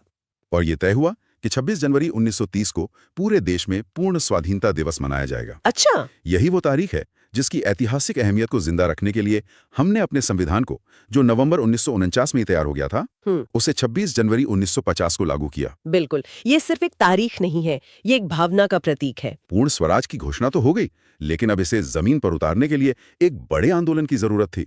और यहीं गांधी जी फिर से सामने आते हैं अपनी 11 सूत्री मांगों और दांडी मार्च के साथ। देखिए, दांडी मार्च का जीनियस ये नहीं था कि वो सिर्फ नमक कानून तोड़ रहा था। तो फिर क्या था? उसका असली जीनियस ये था कि गांधी जी ने एक ऐसी चीज चुनी, नमक, जो हर भारतीय की रसोई का हिस्सा थी, चाहे वो हिंदू हो या मुसलमान, अमीर हो या गरीब। सही बात है। उन्होंने आजादी की लड़ाई को संविधान की भारी भरकम बहसों से निकालकर आम आदमी के चूल्हे तक पहुंचा दिया। ये पॉलिटिकल मोबिलाइजेशन का एक मास्टर स्ट्रोक था। और इसमें महिलाओं की भागीदारी तो अभूतपूर्व थी। बिल्कुल। आंदोलन इतना बड़ा हो गया कि अंग्रेजों को बातचीत की मेज पर आना ही पड़ा, और यहीं से गोलमेज सम्मेलनों का दौर शुरू होता है। हाँ, राउंड टेबल कॉन्फ्रेंसेस का। पहले सम्मेलन में कांग्रेस करी नहीं, तो वो एक तरह से अधूरा ही रहा। हाँ, अंग्रेजों को समझ आ गया कि भारत की सबसे बड़ी पार्टी के बिना भारत के भविष्य पर कोई बात नहीं हो सकती। इसलिए उन्होंने गांधी इरविन समझौते के जरिए कांग्रेस को दूसरे सम्मेलन के लिए मनाया, 5 मार्च 1931 को। इस पैक्ट में सरकार ने राजनीतिक कैदियों को छोड़ने की बात मानी और कांग्रेस ने आंदोलन स्थगित करके लंदन जाने पर सहमति दी। बिल्कुल। लेकिन दूसरा गोलमेज सम्मेलन भी फेल हो गया, और इसकी मुख्य वजह थी सांप्रदायिक प्रतिनिधित्व का मुद्दा। हाँ, खासकर दलित वर्गों के लिए अलग निर्वाचन को लेकर। रैमजी मैकडॉनल्ड ने 16 अगस्त 1932 को सांप्रदायिक पंचाट यानी कॉम्युनल अवार्ड की घोषणा कर दी, जिसमें दलित वर्गों के लिए अलग निर्वाचक मंडल का प्रावधान था। हाँ। इस पर गांधी जी ने पुणे की यरवदा जेल में आमरण अनशन शुरू कर दिया। यहाँ पर कई लोगों को कंफ्यूजन होता है। क्या आप सरल भाषा में समझा सकते हैं कि अलग निर्वाचक मंडल और आरक्षित सीटों में क्या फर्क था, और गांधी जी पहले वाले का विरोध क्यों कर रहे थे? ये बहुत जरूरी सवाल है और प्रीलिम्स और मेंस दोनों के लिए क्रिटिकल है। देखिए, सेपरेट इलेक्टोरेट का मतलब था कि किसी सीट पर दलित उम्मीदवार को सिर्फ दलित वोटर ही चुनेंगे। अच्छा। गांधी जी का मानना था कि इससे दलित वर्ग राजनीतिक रूप से हमेशा के लिए बाकी हिंदू समाज से कट जाएगा। मतलब ये समाज को बांटने की एक स्थायी व्यवस्था बन जाएगी। बिल्कुल। इसके उलट 26 सितंबर 1932 को हुए पूना पैक्ट में जो रिजर्व्ड सीट्स की व्यवस्था तय हुई, उसका मतलब था कि सीट तो दलित उम्मीदवार के लिए आरक्षित होगी, लेकिन उस पर वोट उस क्षेत्र के सभी वोटर डालेंगे, दलित और गैर दलित दोनों। हाँ, इससे उम्मीदवार की जवाबदेही पूरे समाज के प्रति बनी रहती। इस समझौते में दलितों के लिए आरक्षित सीटें 71 से बढ़ाकर 148 कर दी गई। तो ये एक बहुत बड़ा समझौता था जिसने भारतीय राजनीति की दिशा ही बदल दी। खैर, तीसरा गोलमेज सम्मेलन भी कांग्रेस के बिना ही हुआ। तो क्या इन तीनों सम्मेलनों की सारी मेहनत बेकार गई? नहीं, मेहनत बेकार नहीं गई। इन्हीं तीनों सम्मेलनों की चर्चाओं के आधार पर भारत शासन अधिनियम 1935 का ब्लूप्रिंट तैयार हुआ। अच्छा, 1935 का एक्ट। हाँ, ये एक्ट एक मील का पत्थर था जिसके आधार पर 1937 में प्रांतीय चुनाव हुए। इन चुनावों में कांग्रेस को जबरदस्त सफलता मिली और उसने कई प्रांतों में अपनी सरकारें बनाई। ये एक तरह से आजादी से पहले देश चलाने की एक बड़ी रिहर्सल थी। सही कहा। लेकिन ये सरकारें सिर्फ 28 महीने ही चली। हाँ, क्योंकि 1939 में द्वितीय विश्व युद्ध शुरू हो गया और वायसरॉय ने भारतीय नेताओं से बिना पूछे भारत को युद्ध में शामिल कर दिया। ये कांग्रेस के लिए एक बड़ा झटका था। बहुत बड़ा। उन्होंने कहा कि हम एक साम्राज्य को बचाने के लिए नहीं लड़ सकते जो हमें ही गुलाम बनाए हुए, और इसके विरोध में सभी कांग्रेसी सरकारों ने इस्तीफा दे दिया। और ये एक बहुत बड़ा टर्निंग पॉइंट साबित हुआ। यकीनन। कांग्रेस के इस्तीफे से जो राजनीतिक खालीपन पैदा हुआ, मुस्लिम लीग ने उसका पूरा फायदा उठाया। बिल्कुल। इसी मौके का फायदा उठाकर मार्च 1940 में मुस्लिम लीग ने अपने लाहौर अधिवेशन में पहली बार एक अलग राष्ट्र यानी पाकिस्तान की मांग का प्रस्ताव पास कर दिया। जो मांग अब तक दबी हुई थी वो अब खुलकर सामने आ गई। हाँ। उधर अंग्रेज युद्ध में फंसे थे और उन्हें भारतीयों का सहयोग चाहिए था। इसी के लिए पहले 1940 में अगस्त प्रस्ताव आया और फिर 1942 में क्रिप्स मिशन भारत भेजा गया। दोनों ही क्यों फेल हो गए? दोनों इसलिए फेल हुए क्योंकि वो भविष्य के वादे कर रहे थे। दोनों में कहा गया कि युद्ध के बाद हम भारत को डोमिनियन स्टेटस और संविधान सभा बनाने का अधिकार देंगे। लेकिन कांग्रेस का कहना था कि हमें भविष्य के वादे नहीं, अभी तत्काल सत्ता का हस्तांतरण चाहिए। बिल्कुल। गांधी जी ने क्रिप्स मिशन को मशहूर रूप से a post dated cheque on a failing bank कहा था, यानी एक डूबते हुए बैंक का पोस्ट डेटेड चेक। हाँ। क्रिप्स मिशन की असफलता ने यह साफ कर दिया कि अब अंग्रेजों से बातचीत करके कुछ हासिल नहीं होगा। और इसी निराशा और गुस्से की जमीन पर भारत छोड़ो आंदोलन की नींव रखी गई। 8 अगस्त 1942 को बंबई के ग्वालियर टैंक मैदान से, जहां गांधी जी ने करो या मरो का नारा दिया। लेकिन अंग्रेज इस बार तैयार थे। अगली ही सुबह गांधी जी समेत सभी बड़े नेताओं को गिरफ्तार कर लिया गया। हाँ, उन्हें लगा कि आंदोलन शुरू होने से पहले ही खत्म हो जाएगा, पर हुआ इसका ठीक उल्टा। ये आंदोलन एक नेतृत्व विहीन स्वतः स्फूर्त आंदोलन बन गया जो पूरे देश में आग की तरफ फैल गया। इस आंदोलन की सबसे बड़ी खासियत थी समानांतर सरकारों का गठन बलिया, सतारा, मिदनापुर जैसी जगहों पर लोगों ने ब्रिटिश प्रशासन को उखाड़ फेंका और अपनी सरकारें बना ली। अच्छा। वहीं दूसरी तरफ सुभाष चंद्र बोस ने आजाद हिंद फौज के साथ भारत के बाहर से एक दूसरा मोर्चा खोल रखा था। उनके तुम मुझे खून दो, मैं तुम्हें आजादी दूंगा के नारे ने अंग्रेजों पर मनोवैज्ञानिक दबाव और बढ़ा दिया था। Absolutely. वैसे इस पूरे घटनाक्रम से जुड़ी विस्तृत पीडीएफ और स्टडी मटेरियल जॉब आयोग वेबसाइट पर मिल सकते हैं। उससे रिवीजन और भी पक्का हो जाएगा। युद्ध खत्म होने के बाद 1945 में ब्रिटेन में सरकार बदल गई। लेबर पार्टी सत्ता में आई, जो भारत की आजादी के प्रति ज्यादा सहानुभूति रखती थी। उन्होंने 1946 में सत्ता हस्तांतरण का रास्ता निकालने के लिए कैबिनेट मिशन भारत भेजा। क्या ये एक संयुक्त भारत के लिए आखिरी मौका था? निश्चित रूप से ये आखिरी गंभीर प्रयास था। कैबिनेट मिशन ने पाकिस्तान की सीधी मांग को खारिज कर दिया। अच्छा। और एक ऐसे ढीले ढाले संघ का प्रस्ताव रखा जिसमें केंद्र के पास सिर्फ रक्षा, विदेश मामले और संचार जैसे विषय होते। तो फिर ये फेल क्यों हो गया? कहाँ गलती हुई? गलती व्याख्या को लेकर हुई। कांग्रेस और मुस्लिम लीग दोनों ने प्लान की अपने अपने हिसाब से व्याख्या की। मतलब विश्वास की कमी थी। हाँ, विश्वास पूरी तरह खत्म हो चुका था, इसलिए कोई भी समझौता काम नहीं करता। मिशन की विफलता के बाद जिन्ना ने अपनी मांग मनवाने के लिए दबाव बनाने का फैसला किया और उन्होंने 16 अगस्त 1946 को प्रत्यक्ष कार्यवाही दिवस यानी डायरेक्ट एक्शन डे का आह्वान किया। ये शायद भारतीय इतिहास के सबसे काले दिनों में से एक था। हाँ, इसके बाद कलकत्ता और देश के दूसरे हिस्सों में जो भयानक सांप्रदायिक दंगे हुए, उन्होंने ये साफ कर दिया कि अब भारत को एकजुट रखना लगभग नामुमकिन है। हजारों लोग मारे गए, माहौल इतना जहरीला हो गया था कि साथ मिलकर सरकार चलाना भी असंभव हो गया। जैसा कि अंतरिम सरकार में देखने को मिला। और इसी बिगड़ते माहौल के बीच मार्च 1947 में भारत के आखिरी वाइसरॉय लॉर्ड माउंटबैटन आते हैं। माउंटबैटन बहुत तेजी से इस नतीजे पर पहुंचे कि अब विभाजन को टाला नहीं जा सकता। उन्होंने कांग्रेस और लीग के नेताओं को मना लिया कि एक खूनी गृह युद्ध से बेहतर एक परिकल्पित बंटवारा है। हाँ, और 3 जून 1947 को उन्होंने अपनी योजना पेश की, जिसे माउंटबैटन योजना कहा जाता है। इसमें भारत और पाकिस्तान के रूप में 2 देश बनाने और बंगाल पंजाब के बंटवारे का प्रावधान था। और इसी योजना को कानूनी रूप देने के लिए ब्रिटिश संसद ने भारतीय स्वतंत्रता अधिनियम 1947 पारित किया। और आखिरकार 15 अगस्त 1947 को भारत आजाद हो गया, लेकिन एक भारी कीमत चुकाकर। बिल्कुल, ये एक ऐसी आजादी थी जिस पर बंटवारे का साया था। लाखों लोग बेघर हुए और लाखों मारे गए। ये एक जीत भी थी और एक ट्रेजेडी भी। तो इस पूरी चर्चा का निचोड़ क्या है? यही कि आजादी किसी एक घटना का नतीजा नहीं थी। सही, ये विरोध, बातचीत, समझौते, गलतफहमियां, असफलताएं और बलिदान की एक लंबी और जटिल श्रृंखला थी। हर घटना ने अगली के लिए जमीन तैयार की। बिल्कुल। 1927 के साइमन कमीशन के विरोध ने नेहरू रिपोर्ट को जन्म दिया। नेहरू रिपोर्ट के विवाद ने पूर्ण स्वराज की मांग को, और उस मांग ने सविनय अवज्ञा आंदोलन को। और परीक्षा के लिए इसी कॉज एंड इफेक्ट की समझ विकसित करनी है। सिर्फ तारीखें रटना काफी नहीं है, उनके पीछे की राजनीति, सामाजिक दबाव और बदलती हुई सोच को समझना जरूरी है। तभी मेंस में एक अच्छा एनालिटिकल उत्तर लिखा जा सकता है। सही बात है। तो चलिए आज की चर्चा को एक विचार के साथ समाप्त करते हैं। एक सवाल है जिसका जवाब कमेंट बॉक्स में लिखने की कोशिश करें। सवाल ध्यान से सुनिएगा। पूना पैक्ट में अलग निर्वाचक मंडल की मांग को खारिज कर दिया गया, लेकिन दलित वर्गों के लिए सीटें आरक्षित कर दी गईं। आपके विचार में इस समझौते ने भारतीय समाज और राजनीति को शॉर्ट टर्म और लॉन्ग टर्म में कैसे प्रभावित किया? कमेंट बॉक्स में अपना विश्लेषण लिखें। अगर मुश्किल लगे तो इस क्लास को एक बार और ध्यान से देखें। हाँ, क्योंकि हर घटना दूसरी से जुड़ी हुई है। और जवाब लिखने का प्रयास जरूर करें, क्योंकि यही प्रैक्टिस आपको इतिहास को सिर्फ जानने नहीं बल्कि उसे समझने में मदद करेगी। पिछले सेशन में हमने जो एक मजबूत नींव रखी थी, आज हम उसी पर आगे बढ़ेंगे। बिल्कुल। आज का हमारा मिशन है भारत में गवर्नर जनरल और वाइसराय के पद के विकास को स्टेप बाय स्टेप समझना। एकदम शुरुआत से। हाँ, बिल्कुल शुरुआत से देखेंगे कि घटनाएं किस क्रम में हुई और कैसे एक साल में लिए गए फैसले ने आने वाले कई सालों की दिशा तय कर दी। चलिए इस दिलचस्प सफर को शुरू करते हैं। बिल्कुल, और ये याद रखना जरूरी है कि ये सिर्फ एक समरी नहीं है। नहीं, बिल्कुल नहीं। ये एक गहरी क्लासरूम जैसी चर्चा होगी जहां हम हर घटना के पीछे का क्यों और कैसे समझेंगे। हम देखेंगे कि एक नीति का प्रशासन, पावर बैलेंस और आम लोगों के जीवन पर शॉर्ट टर्म और लॉन्ग टर्म असर क्या पड़ा। और ये कॉज एंड इफेक्ट रिलेशनशिप ही तो है जो प्रीलिम्स, मेंस और इंटरव्यू तीनों के लिए सबसे जरूरी है। बिल्कुल सही। तो कहानी शुरू होती है बंगाल से और पहले किरदार है लॉर्ड क्लाइव। इनका कार्यकाल 2 हिस्सों में था, लेकिन सबसे बड़ा मोड़ आया 1765 में। हाँ, 1765, जब इन्होंने बंगाल में द्वैव शासन यानी ड्यूअल गवर्नमेंट लागू किया। द्वैध शासन ये एक बहुत ही चालाकी भरी व्यवस्था थी। अच्छा। इसका मतलब था कि प्रशासन और कानून व्यवस्था की जिम्मेदारी तो नवाब के पास थी, लेकिन दीवानी यानी टैक्स और रेवेन्यू वसूलने का सारा अधिकार और असली शक्ति वो कंपनी के हाथों में आ गई थी। मतलब जिम्मेदारी नवाब की और मलाई कंपनी की। बिल्कुल।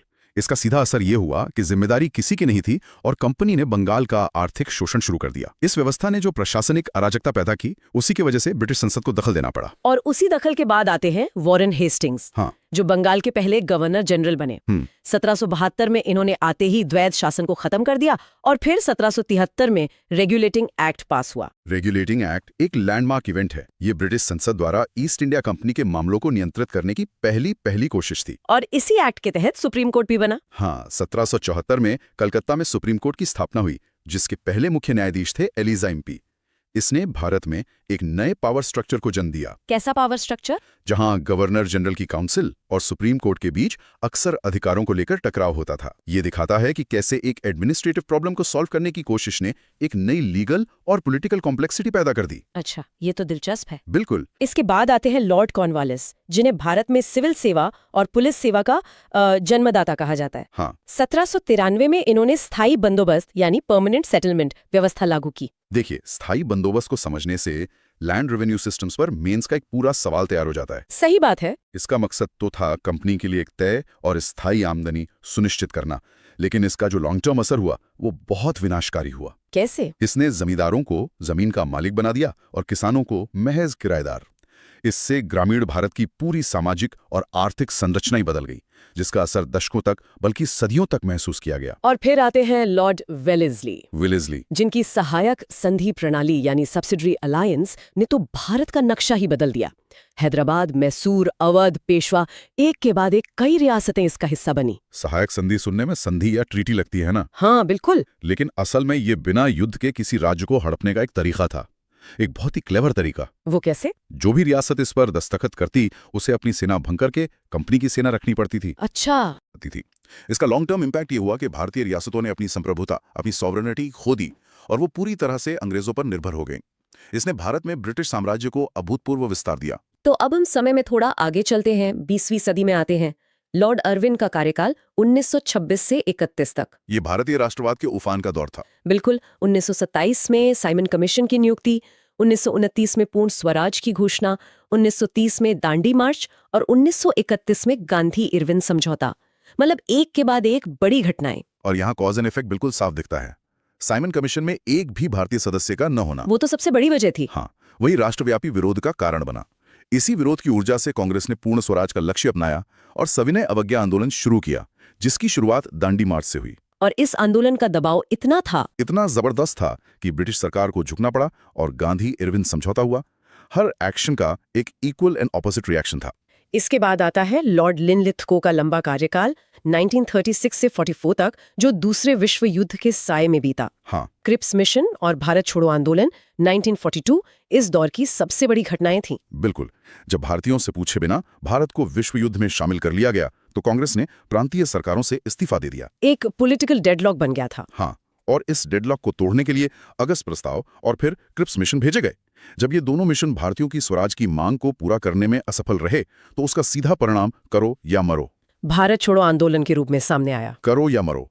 और देखिए, इस पूरे दौर की टाइमलाइन और इससे जुड़े ऑब्जेक्टिव क्वेश्चंस को रिवाइज करने के लिए लर्नर्स जो बायोग वेबसाइट पर दी गई PDF और स्टडी मटेरियल को देख सकते हैं। हाँ, वो बहुत हेल्पफुल होगा। वो आपको इन घटनाओं को जोड़ने में बहुत मदद करेंगे। अब आजादी के ठीक पहले का दौर, लॉर्ड वेवल 1944 से 47। हाँ।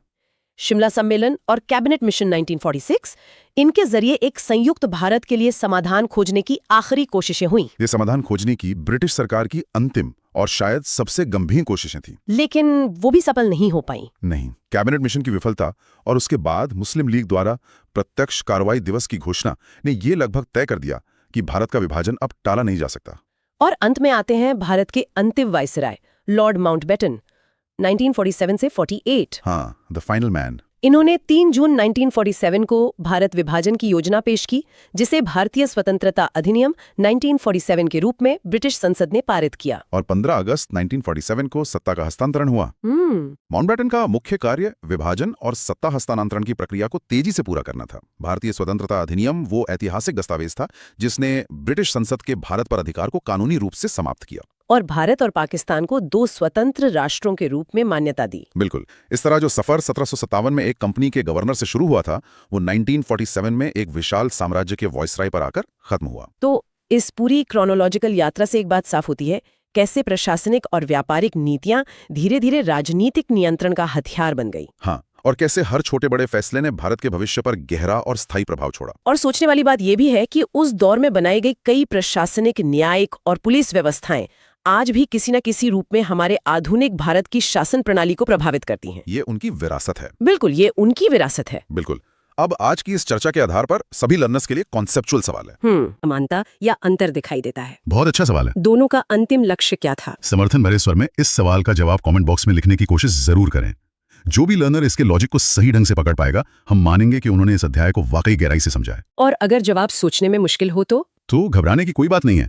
इस क्लास को एक बार और ध्यान से देखें, सारे कॉन्सेप्ट्स आपस में जुड़ जाएंगे और जवाब खुद ब खुद साफ हो जाएगा। All the best.